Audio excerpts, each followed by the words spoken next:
오늘 말씀을 찾도록 하겠습니다. 오늘 말씀은 마태복음입니다. 마태복음 26장 36절에서 41절까지의 말씀을 함께 보도록 하겠습니다.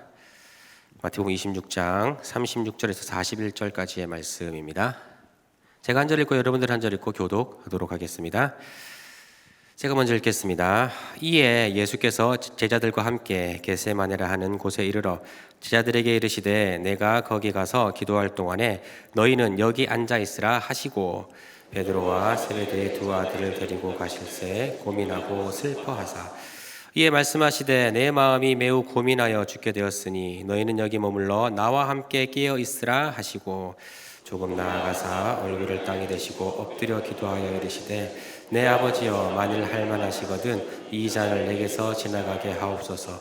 그러나 나의 원대로 마시옵고 아버지의 원대로 하옵소서 하시고 제자들에게 오사 그 자는 것을 보시고 베드로에게 말씀하시되 너희가 나와 함께 한 시간도 이렇게 깨어 있을 수 없더냐. 시험에 들지 않게 깨어 기도하라. 마음에는 원이로되 육신이 약하도다 하시고 아멘. 자, 우리가 계속해서 제자의 길을 걷다라고 하는 주제로 말씀을 함께 나누고 있습니다. 오늘은 5번째 시간으로 제자도의 지표에 대해서 조금 나누고자 합니다. 제자도의 지표라는 것은 무슨 말이냐면은 제자의 길을 걸어간다 했을 때 반드시 나타나야 되는 표지를 이야기하는 겁니다. 그래서 제자도의 지표를 함께 나누면서 우리 삶을 함께 점검하는 시간 좀 가지고자 합니다. 오늘 본문은 그 유명한 예수님의 겟세마네 기도의 내용입니다. 자, 그런데 오늘은 그런 관점으로 접근하기보다는 말씀드린 대로 제자도라고 하는 측면에서 좀 접근하고자 합니다. 오늘 본문을 살펴볼 때에 좀 두 가지 좀 짚고 넘어가야 될 것이 뭐냐면요, 이게 시점이 중요합니다. 이 일어난 시점 두 가지를 좀 짚고 넘어가야 되는데 이 사건이 일어난 때는 제자 훈련의 막바지라는 점입니다. 제자 훈련의 막바지. 다른 말로 하면은 이제 제자 훈련이 어느 정도 완성에 이르러 가지고 제자들이 어느 정도는 좀 기대에 부응할 만한 그런 모습을 보여야 되는 그러한 시점이라는 것이죠. 또 하나는 이날은 이제 예수님이 잡히시기 직전이라는 시점도 우리가 주목할 필요가 있습니다. 다시 얘기해서 예수님이 이제 앞으로는 부재하시게 될 겁니다. 그럼 예수님의 부재를 누가 채워야 되느냐? 제자들이 이제 그 사역을 계속해서 채워 나아가야 한다는 것이죠.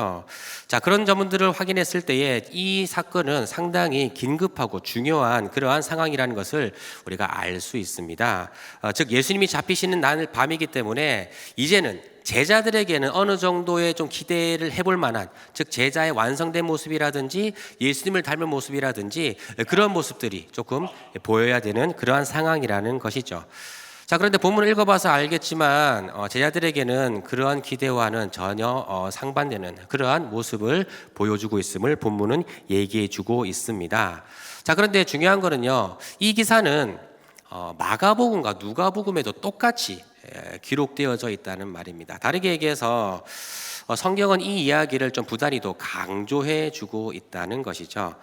이렇게 질문을 해볼 수 있죠. 성경은 그렇다면 왜 이 이야기를 주의 깊게 다루고 있는가? 예수님이 잡히시기 직전에 이 제자들의 상태를 왜 마태, 마가, 누가를 거쳐가지고 아주 주의 깊게 우리의 모든 주의를 집중시키면서 이 이야기를 강도 있게 하고 있는가를 조금 생각해 볼 필요가 있겠죠. 그것은 다른 게 아니라 성경은 이 제자도에 있어서 분명히 주고자 하는 메시지가 있기 때문입니다. 오늘 그것을 좀 생각해 보고자 합니다. 왜 성경은 이 제자도의 이 막바지에 이르러서 제자들의 이 연약한 모습들을 계속해서 강조해 주고 있는가 좀 생각해 보고자 합니다. 먼저 본문의 내용을 좀 살펴보도록 하겠습니다. 본문에서 예수님은요, 제자들과 겟세마네라고 하는 곳에 이르러서 그 중에서 세 제자만 특별히 뽑으셔가지고 함께 기도하는 자리로 올라가셨습니다. 바로 십자가의 고난을 당하기 직전에 하나님 앞에서 간절히 기도하시기 위해서죠. 자, 그런데 이때 예수님은 같이 동반한 제자들에게 이렇게 요청하시거든요. 함께 읽어볼까요? 26장 37절 38절인데요. 함께 한번 읽어보도록 하죠. 시작.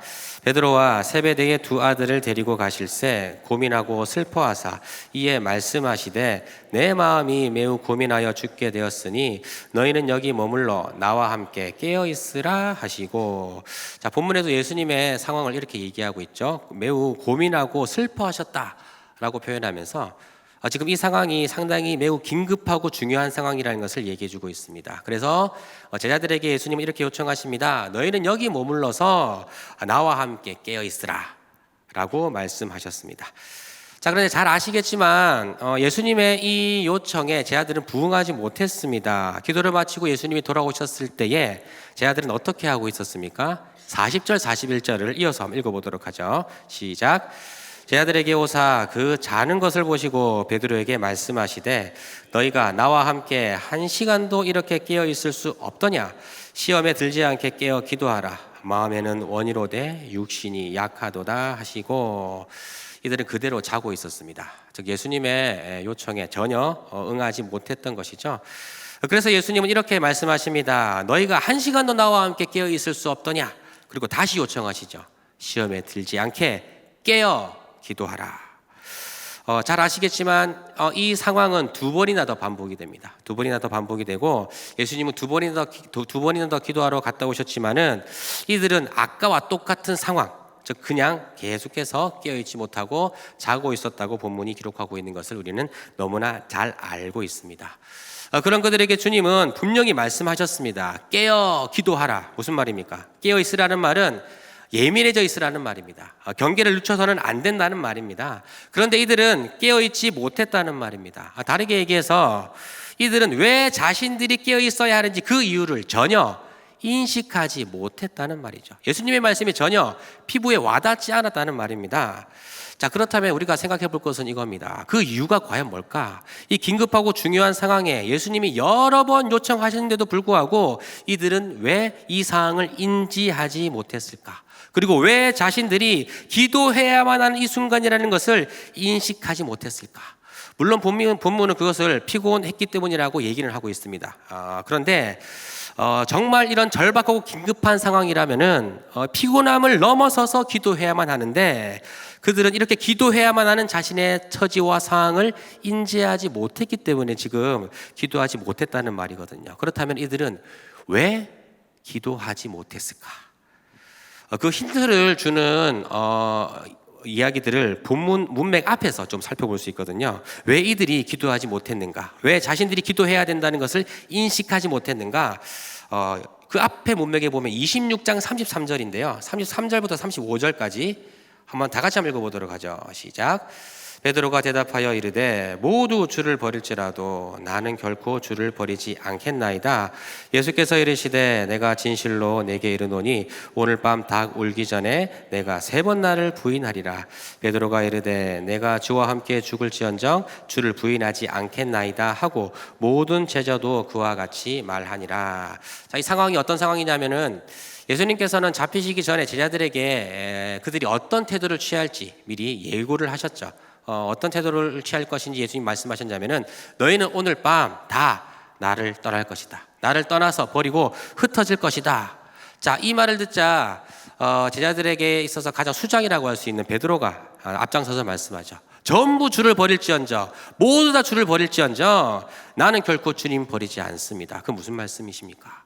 무슨 말을 그렇게 섭하게 하십니까? 전부 다른 사람은 몰라도 나는 절대로 주를 버리지 않겠습니다 라고 그렇게 얘기를 했죠.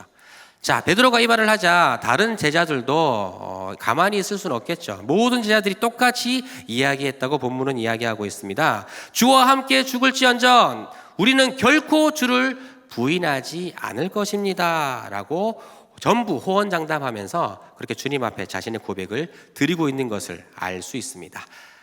자, 그런데 이것은요, 이 제자들의 각오와 의지가 얼마나 강했는지를 보여주는 그런 대목이라고 할 수 있습니다. 사실 이들의 고백은 진심이었을 겁니다. 분명 진심이었을 겁니다. 왜냐하면은 요한복음 21장에 나와 있는 이 제자들의 예수님이 부활하신 이후에 이들의 행보를 보면은 이들이 지금 했던 이 고백은 그들이 했던 이 각오와 의지는 정말 진심이었을 거거든요. 그런데 정말 그들은 주님을 버리지 않을 것이라는 진심을 담아서 호언장담하면서 이 고백을 했지만 그러나 주님께서는 뭐라고 말씀하십니까? 너희는 다 나를 떠날 것이다 라고 그렇게 말씀하시고 그 말씀대로 그대로 이루어진 것을 우리는 너무나 잘 알고 있습니다. 제가 이 모습을 왜 주목하냐면요, 지금 제자들은 무엇에 근거해서 얘기하고 있습니까? 자신의 각오와 자신의 의지와 자신의 결단, 다르게 얘기하면은 자신의 자신감에 충만해가지고 진심에 근거해가지고 지금 주님께 자신의 고백을 드리고 있는 거죠. 그래서 자신들은 이것이 진심이기 때문에, 이것이 자신들의 다짐이기 때문에 이 진심과 각오만 있다면은 주님의 제자가 될 수 있다고 생각했던 것입니다. 자, 그런데 그래서 그들은 자신들의 처지를 사실은 볼 수 없었던 것입니다.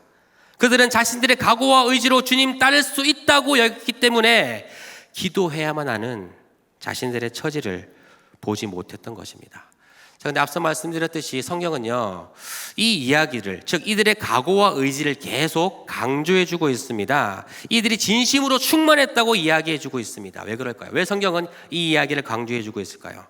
사실은 이들이 진심을 가지고 있지만은, 그런데 진심으로는, 이들의 각오만으로는 결코 제자의 길을 갈 수 없었다는 것을 성경이 이야기해주기 위함이라는 것이죠. 그들이 가진 자신감으로는, 그들이 가진 진심만으로는 제자도를 완성할 수 없고 실패한다는 것을 성경이 이야기해주기 위해서입니다. 여러분, 사실 제자도에 있어서 가장 큰 걸림돌은 뭐냐면요, 자신만만함입니다. 자신만만함, 자신감이죠. 그런데 이 자신감이라고 하는 것이, 자신만만함이라고 하는 것이 얼마나 많은 영적 질병을 만들어내는지 모릅니다. 기도해야만 하는 자신의 처지를 전혀 보지 못하게 만듭니다. 자신의 밑바닥을 전혀 보지 못하게 만듭니다. 은혜를 구해야만 하는 자신의 처지를 전혀 인식하지 못하게 만든다는 말입니다. 그래서 우리 주님은 이렇게 말씀하십니다. 깨어 기도하라. 무슨 말입니까? 자신만만해 있지 말고 오늘도 기도 없이는 단 한순간도 살아갈 수 없는 너희들의 현실을 직시하고 이 기도의 자리로 나오라. 이런 말씀인 것이죠. 자, 그래서 우리는 오늘 이 말씀을 조금 살펴보고자 합니다. 깨어 기도하라. 자, 그런데 이 깨어 기도하라라고 하는 이 말은 제자의 길을 걸어가는 사람들에게 반드시 나타나야 되는 제자도의 지표를 보여주고 있거든요. 그래서 이 말씀을 조금 함께 살펴보도록 하겠습니다. 제자의 길을 걸어가는 사람에게 나타나야 될 지표 두 가지로 좀 정리하고자 하는데요. 깨어 기도하라. 먼저 깨어 있으라. 이 말을 근거로 해서 좀 살펴보도록 하겠습니다. 먼저는요, 제자도에게 있어서 가장 분명한 첫 번째 지표는 무엇이냐면요, 겸손 혹은 자기 부인, 자기 인식이라는 말입니다. 원래는 제가 이 겸손이라고 하는 말로 좀 단순화해가지고 이렇게 그 첫째 대지를 잡으려고 했는데, 근데 그러려고 하다 보니까 이 겸손이라고 하는 말을 생각보다 우리가 많이 오해하고 있다는 생각이 들어가지고 부연으로 이 자기 부인, 자기 인식을 다 같이 넣어가지고 함께 조금 얘기를 좀 나누고자 합니다. 우리가 보통 겸손하면은 어떻게 이제 생각을 합니까? 이해를 합니까? 보통 이렇게 많이들 이해할 거예요. 만약에 사람을 10점의 만점을 기준으로 했을 때에 나는 나 자신을 스스로 자평했을 때 한 7점 내지 좀 양심이 마비된 사람은 8점 정도 준다고 칩시다. 그런데 7점 정도, 7점에서 8점 정도 나를 자평하는데, 근데 다른 사람에게 말할 때는 그보다 조금 낮춰서 얘기하죠. 그래서 마치 내가 4점 정도밖에 안 되는 사람인 것처럼 조금 이야기하는 것을 우리는 겸손이라고 인식합니다. 제가 신학교 다닐 때 한 교수님이 이런 얘기를 하시는 걸 들었습니다. 뭐냐면요, 그분이 설교학 교수님이셨는데 설교 강단에 올라가서 절대 해서는 안 되는 말을 몇 가지 소개해 주셨습니다. 그 중에 이 말이 있다고 얘기를 해주셨는데, 절대 해서는 안 되는 말, 그게 뭐냐면요, 저같이 부족한 사람을 혹은 저같이 이렇게 연약한 사람을 세워주셔서 감사합니다, 이런 쓸데없는 얘기 하지 말라고 이렇게 얘기를 하시더라고요. 왜냐하면은 네가 부족한 거는 너도 알고 나도 알고 하나님도 알고 성도들도 다 알기 때문에 굳이 겸손을 빙자한 그 말로 한 점 얻어먹고 가려고 하지 말고 그냥 올라가서 정확히 심플하게 말씀만 증거하고 와라 라고 그렇게 조언을 주신 기억이 있습니다. 자, 전 그 말씀을 들으면서 여러 가지 많은 생각이 들었는데, 참 우리가 겸손이라고 하는 것 참 오용하고 있구나라는 생각이 좀 들었습니다. 만약에 여러분들이 누군가에게 아이고 저같이 부족한 사람을 이라고 이렇게 얘기를 했을 때, 근데 상대방이 그 말을 곧이곧대로 받아가지고 아이고 예, 잘 알고 있습니다. 나뿐만 아니라 여기 사는 모든 사람들 잘 알고 있습니다. 알고 있으니 고마 다행이네요. 뭐 이런 얘기를 한다고 칩시다. 그러면 여러분들 중에 아무도 기분 좋을 사람은 아무도 없겠죠. 오히려 그 사람과는 거리를 둬야겠다 이런 생각을 당연히 할 겁니다. 자, 그래서 우리는 보면은요, 겸손이라고 하는 것을 조금 어떻게 생각하냐면 다른 사람들에게 내가 이러한 덕목을 가진 사람입니다라는 것을 비추기 위해서 그렇게 많이 그것을 이용하는 것을 보게 됩니다. 실제 속마음은 안 그런데, 실제 속마음은 내가 얘기하는 것보다 조금 내 가치를 높게 인정하는데, 그런데 나를 조금 낮추어 가지고 그렇게 얘기하는 것을 우리는 겸손이라고 인식하죠. 그런데 이건 사실 겸손이라기보다는 어떻게 보면 상대방과 좀 소통을 잘하기 위해서 가지는 일종의 예의 범절, 에티켓 정도죠. 그러나 사실 성경이 말하는 겸손은 그게 아니죠. 성경이 말하는 겸손은 뭐냐면은요, 분명한 자기 인식을 말하는 겁니다. 나의 존재됨이 얼마나 비참하고 내가 얼마나 완악하며 하나님의 은혜 없이는 단 한순간도 살아낼 수 없는 존재임을 인식하고 인정하는 것이 사실은 성경이 말하는 겸손입니다. 그래서 우리 주님은 이렇게 말씀하셨죠. 제자도의 첫 출발에 있어서도 우리 주님은 이렇게 말씀하셨습니다. 누구든지 나를 따라오려거든 뭘 하라고요? 자기를 부인하고 자기 십자가를 지고 나를 쫓을 것이니라. 이 무슨 말입니까? 자기 부인이 제자도의 출발점이라는 거죠. 자기 부인이 일어나지 않으면은 절대 제자의 길을 걸어갈 수 없다는 말입니다. 여러분, 그렇습니다. 우리 안에 분명한 자기 인식, 자기 부인이 일어나야만 합니다. 오늘날 제자도의 가장 큰 문제 중에 하나는 뭐냐면요, 자신을 너무 강화시키는 데에만 초점이 맞춰져 있다는 겁니다. 뭐 신앙 경력이라든지 훈련이라든지 양육이라든지 예배라든지 묵상이라든지 심지어 말씀을 실천하고 행하는 것까지 이런 것들이 전부 강화되고 성장하면은 자신에게 신앙의 성숙이 일어난다고 생각하죠.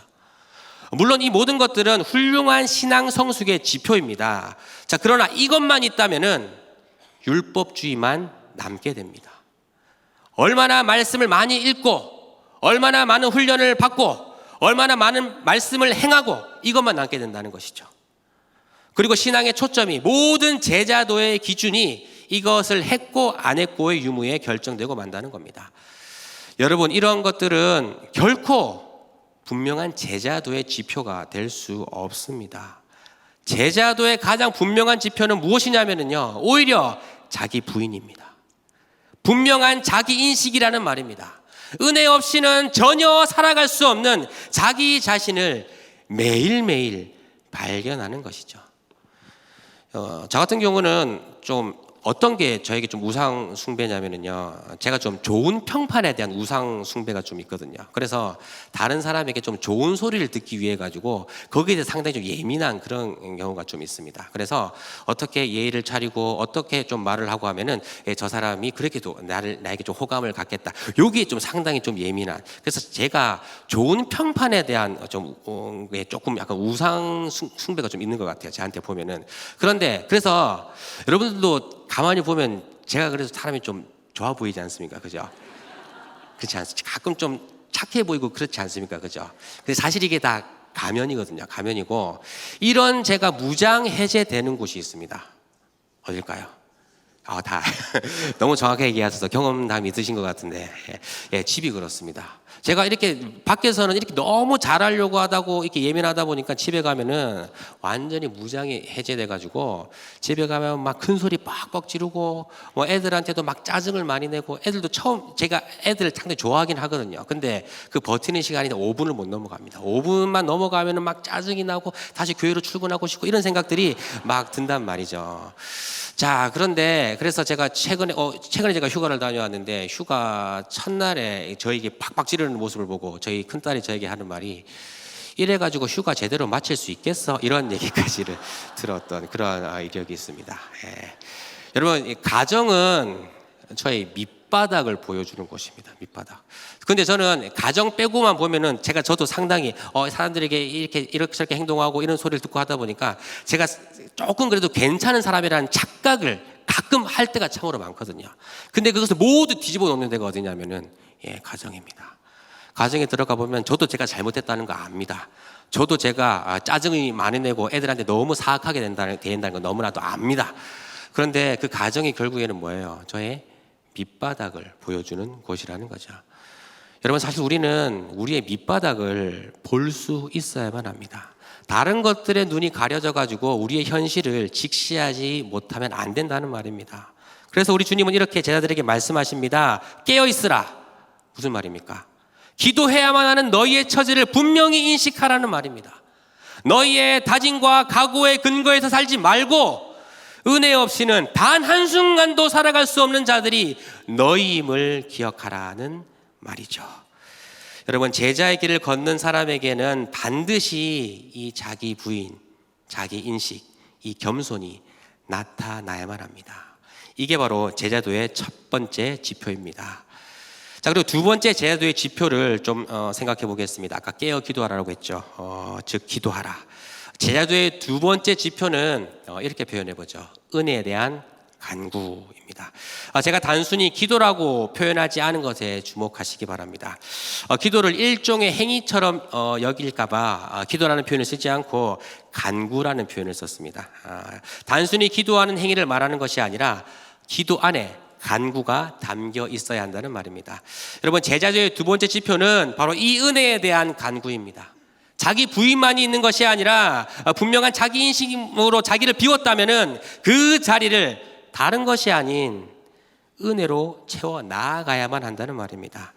여러분, 우리는 늘 은혜가 필요하다는 것을 인식해야만 합니다. 나의 각오, 나의 다짐, 자신감, 훈련 경력, 예배 태도, 신앙 이력, 봉사 경력 등 이런 것들에 가려져서 나 자신의 진정한 밑바닥을 보지 못하면 안 된다는 말입니다. 우리는 오늘도, 아니 매 순간 은혜가 필요한 자들입니다. 그렇기에 우리는 매 순간 이 은혜의 필요를 인식하고 그것을 간구하는 자리로 날마다 나아가야만 한다는 말입니다. 제가 아는 한 목사님이 있으신데 그분이 신학교 시절의 이야기를 좀 들려주신 적이 있습니다. 전도사 시절이죠. 그러니까 전도사 시절에 이야기를 해주신 건데 그때 본인이 참 존경하는 한 노년의 목사님이 계셨다고 합니다. 근데 이분은 그 어른을 평생 닮고 싶다고 하셨습니다. 그 노년의 목사님은 많은 이들로부터 존경도 받고 그리고 신학교에 강의도 나가서 설교를 가르치는 그런 분위기도 하셨다고 합니다. 그런데 그 가르치는 게 너무 예리해가지고 신학생들의 설교도 잘 코치하고 그래서 신학생들이 어느 정도 설교를 하면 대부분 점수가 좀 낮게 나오고 그게 좀 혼돈하고 그렇게 하는 그러한 분이셨다고 합니다. 그런데 어느 날 방학 때 이 노년의 목사님이 자신의 담임 목사님이셨는데 그 목사님이 전도사인 자기에게 방학 때 설교를 맡겼다고 합니다. 순간 그분은 너무 긴장이 되었다고 합니다. 그분이 전도사 시절이었기 때문에 무슨 설교의 완성도가 있겠습니까? 무슨 노련함이 있겠습니까? 빈틈투성이일 텐데. 그래서 그분은 다른 것보다 설교하는 그때의 다른 것보다 그 목사님이 그 어른이 계속 신경 쓰였답니다.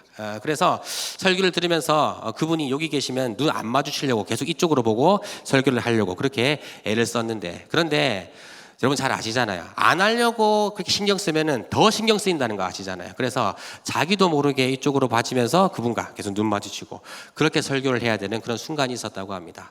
자, 그런데 그분은 그렇게 어려운 마음으로 설교를 진행하고 있었는데, 근데 우연히 그 어르신 목사님이 하고 어떤 모습으로 예배드리고 있는지 딱 봤는데 눈을 질근히 감고 계시더랍니다.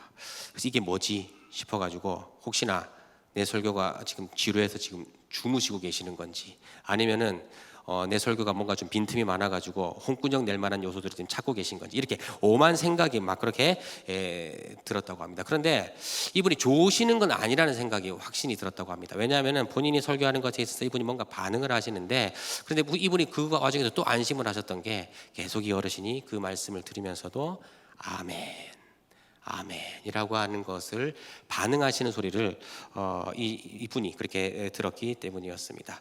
자, 설교가 다 마쳤습니다. 마치고 나서 그 어르신이 자기에게 이제 다가오더랍니다. 다가오니까 이제 순간 긴장을 했죠. 설교에 대해서 뭐라 말씀하실까?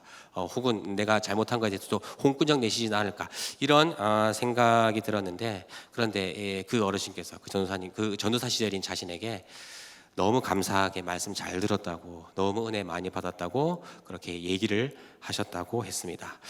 그래서 이게 혹시나 인사치레를 하는 말씀인가라고 생각을 했는데, 근데 그 설교의 내용까지도 말씀을 하시니까 이게 인사치레 말씀은 아니구나. 정말 말씀의 내용을 들으시고 거기에 대해서 지금 뭔가 표현을 해주고 계시는구나라는 생각이 들었다고 합니다. 순간 근데 이분은 이게 내가 정말 설교 잘했다는 얘기인가? 그래서 내가 오늘 설교 잘했는갑다 라는 생각을 가졌는데, 근데 그 다음 주에 다른 분이 설교할 때도 그 어르신은 똑같은 모습으로 예배를 드려서 자신의 착각은 일주일 만에 날아갔다고 그렇게 얘기를 하셨습니다. 자, 근데 그 모습을 보면서 어떤 생각이 들었냐면은, 이분은 매 순간 누가 설교하든지 간에 이 어르신은 그 자리에 앉으셔가지고 아멘, 아멘 받으시면서 그렇게 은혜 앞에 서시는 모습을 보이셨는데, 이게 이분이 자신이 예배 드리는 모습이구나라는 것을 알았답니다. 아무리 모자란 설교여도 이제 막 사역을 시작한 전도사인데 얼마나 코치해주고 싶은 것이 많겠습니까? 그렇죠? 자, 그런데 그런 모자란 설교를 통해서도 그 말씀을 하나님 말씀으로 여겨서 은혜 앞에 서려고 하는 그 모습이 너무 크게 다가왔다는 겁니다. 그래서 이분은 그 어른을 닮고 싶은 부분이 정말 많은데, 그 닮고 싶은 많은 부분들 중에 바로 이 은혜에 대한 태도를 정말 닮고 싶었다고 얘기를 하시더라고요.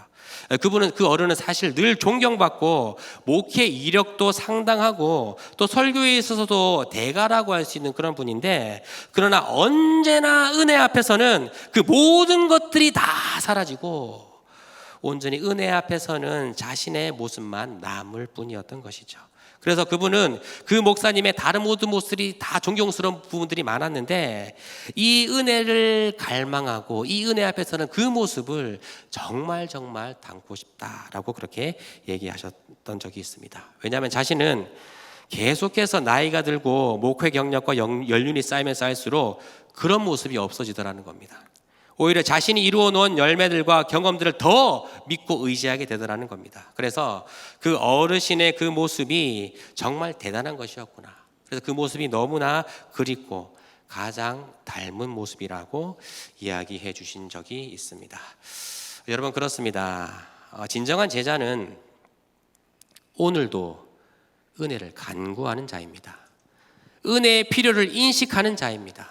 눈에 보이는 자신의 성장에 사로잡혀서 자신의 처지를 못 보는 것이 아니라 여전히 자신은 하나님의 은혜 앞에 서야 되며 은혜 앞에 무릎 꿇어야 되는 자임을, 그래서 그 자리를 은혜로 채우는 그 사람이 진정한 제자도의 길을 걷는 사람이라는 말입니다. 여러분, 은혜로 자신을 채워가는 자, 이 은혜만이 자신을 채울 수 있음을 깨닫고 그 은혜를 간구하는 자가 진정한 제자도의 길을 걸어가는 사람이라는 말입니다.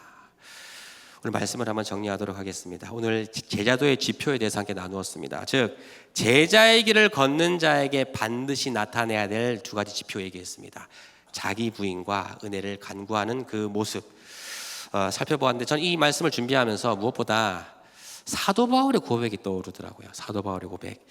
사도 바울의 한 고백이 제자도의 참된 지표를 보여준다는 생각이 들었는데, 제가 몇 번 설교에서 좀 써먹었던 이야기이기도 합니다. 그래서 오늘 할까 말까 고민하다가 하기로 결심을 했는데, 사도 바울은 이런 고백의 변천사를 가지고 있습니다. 뭐냐면요, 자기 자신에 대한 고백인데요. 비교적 초창기 서신인 고린도전서에서는 자신을 이렇게 고백합니다. 뭐라고 고백하자면은, 나는 사도 중에 가장 작은 자다라는 이런 고백을 갖습니다. 자, 그런데 어느 정도 세월이 지나서 시간이 조금 흘렀는데, 근데 그의 고백은 이렇게 바뀐 것이 눈에 띕니다. 뭐냐면요, 에베소서에는 이런 고백을 하게 되는 것을 보게 됩니다. 내가 모든 성도 중에 지극히 작은 자보다 더 작은 나이다. 자, 그런데 그의 인생 말년에 쓴 디모데 전서에서 보면은요, 이 고백이 조금 더 변화되어서 이런 고백으로 바뀐 것을 보게 됩니다. 뭐냐면은요, 내가 죄인 중에 괴순이라 라는 고백입니다. 저는 이 고백의 변천사가 좀 우리가 주의 있게 살펴봐야 되는 그러한 고백이라고 생각하는데요. 처음에는 비교의 대상이 뭐였어요? 사도였습니다. 사도들 중에 가장 낮은 자로 자신을 고백했습니다. 자, 그런데 세월이 흐르다 보니까요, 이 고백이 조금 더 깊어집니다. 뭐라고 깊어집니까? 아니, 난 사도들이 비교 대상이 아니라 성도라는 거죠. 성도들 중에 가장 낮은 자가 바로 나이다 라는 고백을 합니다. 자, 그런데요, 이 고백이 이제 점점 더 세월이 흘러가면서 어떻게 됩니까? 그는 더욱더 깨닫게 된 것 같습니다. 자신의 비참함을 더욱더 발견하게 된 것 같습니다. 그래서 그는 이렇게 자신을 고백합니다. 내가 죄인 중에 괴순이라. 여러분, 이것이 진정한 제자도의 고백입니다. 우리는 어떻게 보면 어제보다 오늘 더 강화된 우리를 발견하려고 하거든요. 더 나아진 우리의 모습을 확인하려고 합니다. 그런데 그 확인을 전부 다 외적인 것에서 찾으려고 합니다. 아까 말씀드렸던 신앙 훈련이라든지 말씀 묵상이라든지 말씀을 실천함이라든지 이런 외적으로 눈에 보이는 것들을 통해서 강화된 우리를 찾으려고 하고 그것을 확인하고 그것을 자랑스러워하려고 하죠. 그러나 아닙니다, 여러분. 오히려 반대가 되어야만 합니다. 우리는 거기에서 돌아서서 매 순간 시간이 흐르면 흐를수록 우리에게 무엇이 발견되어져야만 하냐면은 은혜 없이는 전혀 살아갈 수 없는 우리의 모습들이 발견되어져야만 한다는 말입니다. 그래서 그 고백이 더욱더 깊어져서 더욱더 은혜를 간구하는 그 자리로 나와야만 한다는 말입니다. 여러분, 제자도의 가장 분명한 지표는 자기 부인입니다. 그리고 은혜에 대한 간구입니다. 사도 바울과 같이 은혜 없이는 내가 죄인 중에 괴수임을 고백할 수 있어야만 한다는 말입니다. 이것이 제자도임을 기억하시고 우리 모두가 이 길을 걸어가게 되기를 바랍니다. 날마다 자기 자신을 부인하십시오. 그리고 그 자리를 은혜로 채워가십시오. 그러한 복된 인생을 살아가는 우리 모두가 되기를 주님의 이름으로 축복합니다.